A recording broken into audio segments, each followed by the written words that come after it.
multiplying your mind and the results from it. It's the Think Your Reality Podcast, episode 19. Hang on, here we go. Your destiny is by your design. Getting what you want in your professional life is gained by following a series of steps created by your mindset.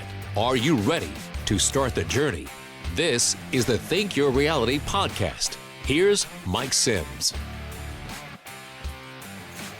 It's the Think Your Reality Podcast. My name is Mike Sims. As always, thank you so much for allowing me to be part of your day and hopefully part of your success. Anyway, the collaborative mind. And what am I talking about when I say multiplying your mind? We're going to get into it.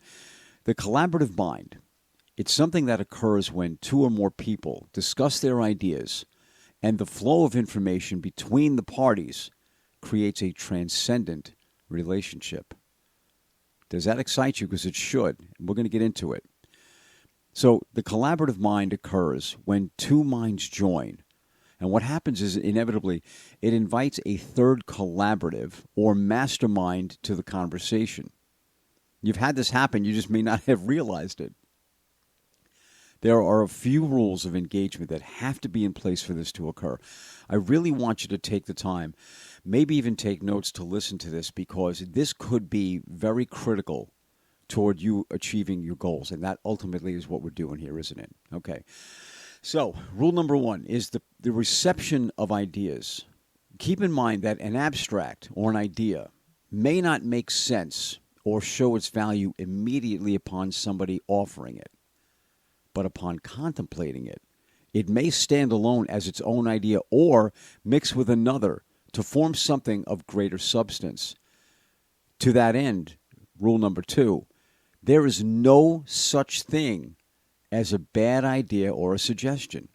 There's no such thing as a bad idea or a suggestion because it may contain within it some level of genius. Which brings us to step number three.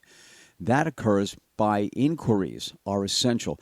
In order to understand and put into practicality an idea, one may have to pick it apart in the way of questions to really see its value and to understand it better, and debate it to fully understand it, qualify, quantify, and put it to use. Reception of ideas. No such thing as a bad idea. Inquiries. Pick it apart, have a better understanding of it. Rule number three, patience is part of progression. Ideas have to have time to grow. I always use the analogy, you wouldn't put a seed in the ground on Monday and expect to see a tree on Tuesday. It doesn't work like that. So don't discard that which did not bear fruit immediately. Give it a little bit of time. Contemplate it. Meditate on it if need be. Pick it apart further.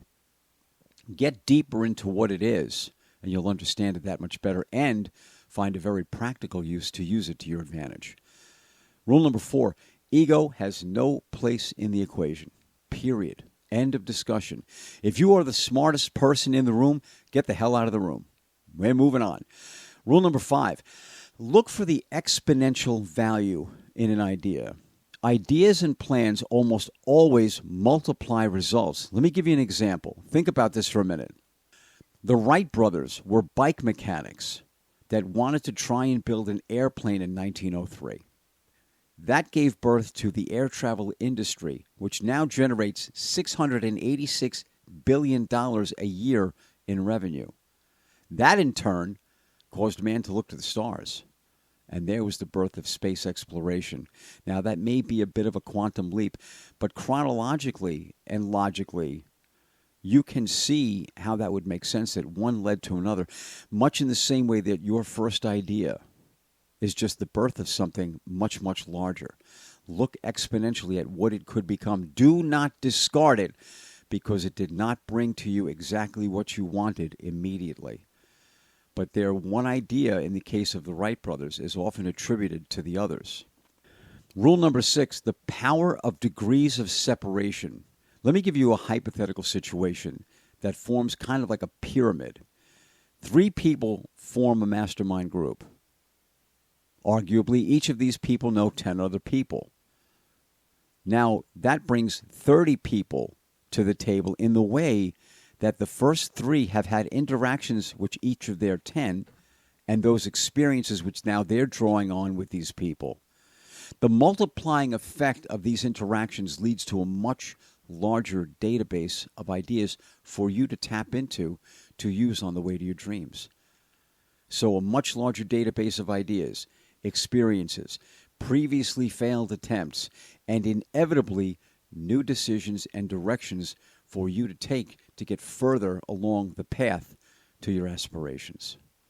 You see, now results are now more easily found with the open and receptive mind.